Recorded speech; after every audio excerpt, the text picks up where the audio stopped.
Things can go south in an instant on the racetrack. Here's a crucial piece of equipment you just might not have known about. It's the poured-in seat.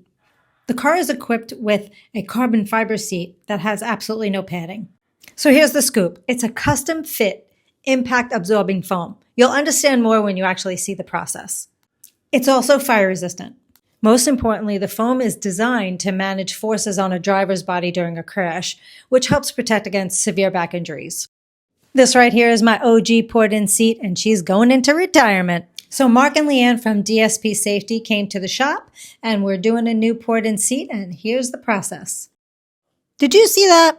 For starters, the car is up on Projects, so I need a step stool. Yes, I'm vertically challenged. First thing Mark does is he has me sit in the car just in the carbon fiber seat. He's getting a good visual of where I am in the car. Where are my feet compared to my pedals, meaning my throttle and my clutch pedal, and I actually do have a brake pedal as well. Another thing he's looking at is my sight line. So if you notice, he did take a piece of foam and put it underneath my butt so that it boosted me up just a little bit. A booster seat for the vertically challenged, if you will. So here we are discussing sight lines. If you look closely, you can see that throttle linkage move. He's looking at where my feet are in relation to the pedals and as well as where my knees are in relation to the steering wheel. If you were not aware, I only drive this car with my left hand.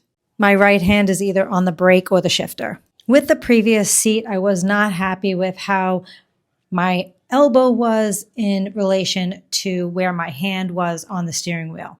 So now we're discussing where I am most comfortable, where I want my elbow to be in relation to where my hand is on the steering wheel. Next, you'll see Mark do the motion of leaving off a button.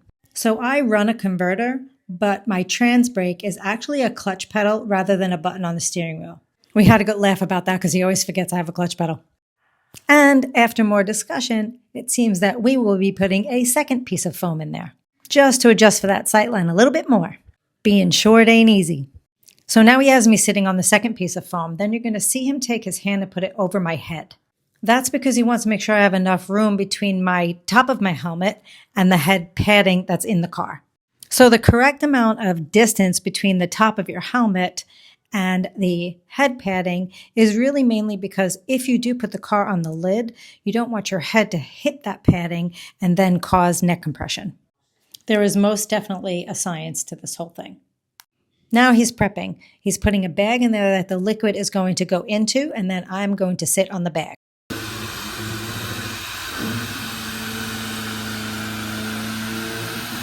The concoction is mixed. It is poured in the bag. So now I am sitting in the seat in this hot lava-like substance. It's a very weird feeling. Mark puts the steering wheel on for me, and now I am sitting in this hot substance. What he's doing is now moving it to where it needs to be. He's just moving the product around. While he's doing that, I'm sitting and getting comfortable. You can see him push some of it up through the back, basically moving it from where I don't need it to where I do need it. We're communicating the whole time, and I don't know if you can see Leanne's head. If you look through the windshield, you can see her. Leanne is doing the same work on the other side. So I sit while it's temporarily curing, and I'm just going through the gears and seeing how comfortable I am and making sure I don't have to make any more adjustments before it gets too hard. Mark and Leanne are super hands-on. I mean, I've done this process before, but it's still helpful when they're so communicative. Now it's just about time for me to get out of the car, and Mark will continue the process. So here you'll see him removing the bag. I sped that up for you a little bit. And then you can see the imprint of my actual behind. There it is, right there, for all to see.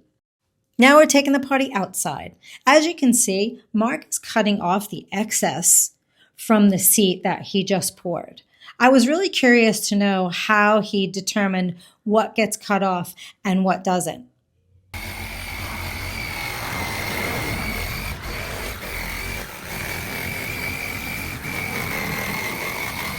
How do you know what to cut off that you don't cut off the wrong thing? So in the back here, we leave it so we can see the imprint. Mm-hmm. What about the inside?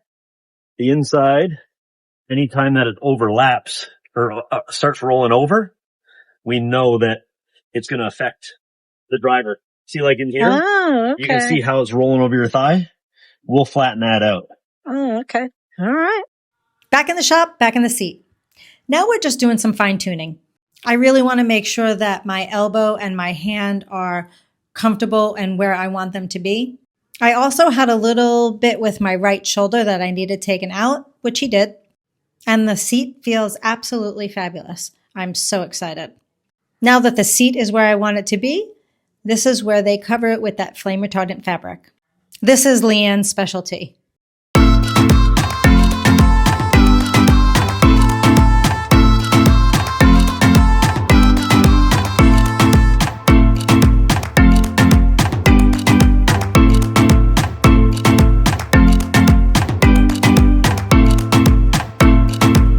Now they put the seat back in the car. They're going to bring the seat belts through, and that's it. We're done.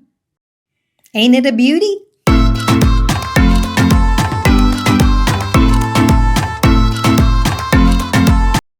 All right, here's what we're doing.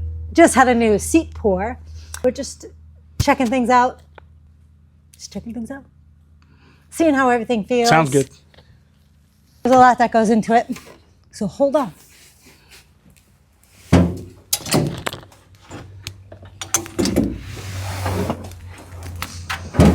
I'm not doing a helmet for now, but I will later. What? I don't know what. I don't know. Are you doing seatbelts? Yeah, I wanted to see, make sure you're in there. Okay. Here's what happened. We swapped the seat out, did a new seat pour because menopause, weight fluctuation, not helpful. So the seat was just not fitting right, wasn't fitting correctly.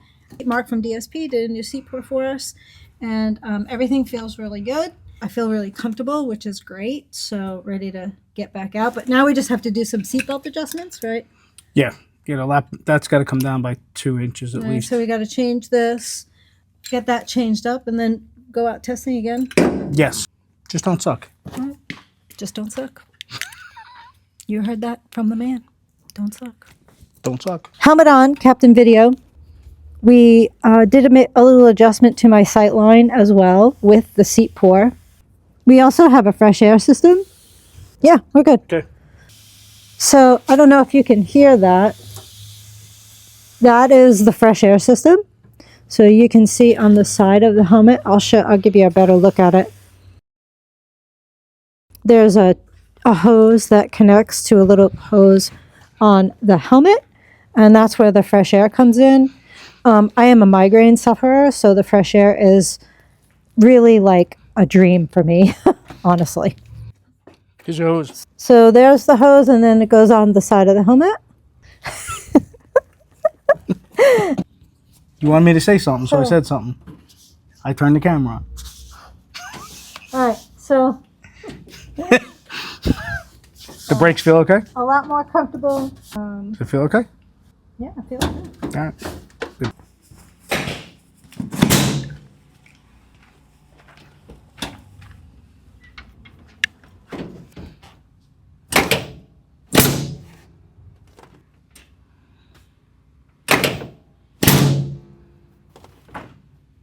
Second's fine, third's going, right? Mm-hmm.